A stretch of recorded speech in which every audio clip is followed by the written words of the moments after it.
Скопје повторно руши рекорди во поглед на аерозагадувањето. Градот вчера по кој знае кој пат се најде на првото место како најзагаден во светот на апликацијата AirVisual. Овој пат пред Нью Делхи во Индија и Шенјанг во Кина. Како одговор на тоа, градските власти објавија серија на препораки до граѓаните, во кои меѓу другото се бара од нив да избегнуваат користење на возила и да користат јавен превоз, да не излегуваат на отворено, а за затоплување да користат чисто и суво дрво и редовно да ги чистат оджаците. Сепак, дел од екологистите велат дека препораките не се доволни и бараат конкретни мерки за енормното аерозагадување. Секоја година се исти, секоја година се препораки, ништо не се презема во однос на намалување на загадувањето. И јас би ги повикала каде се сега да излезе заменик министерот и да каже дека немаме загадување, дека тоа е заради AliExpress играчки. Значи, мерните вредности на државните мерни станици се над 300. Немаме ветар и затоа се случува ова.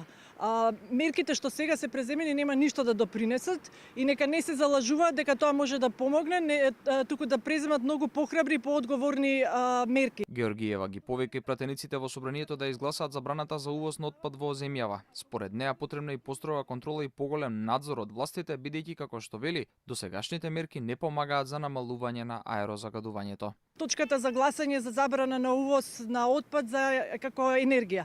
Значи ги повикувам сите пратеници да не се играат и да ја усвојат оваа точка. Треба многу построга контрола и на царина и во инспекцијскиот систем, значи многу поголеми работи, мерки како не излегувајте, седите дома, промена на грејење на градинки, на јавни објекти 10 до 20 не помагаат. Точката за забрана на увоз отпад минатата недела беше прескокната од дневниот ред во собранието. Во таа прилика пратениците тврдеа дека потребно е подетално да се анализира предлогот и дека стравуваат ако се забрани увозот на земјава да и биде забранет и извозот на отпад. За сега се уште неизвестно дали овој закон ќе стапи на сила пред распуштање на собранието, иако и од ВМРО ДПМН и од СДСМ најавија дека ќе дадат поддршка. Според испитувањата, аерозагадувањето е причина за смртност на околу 3000 лица годишно и е пети главен ризик фактор за смртност во светот.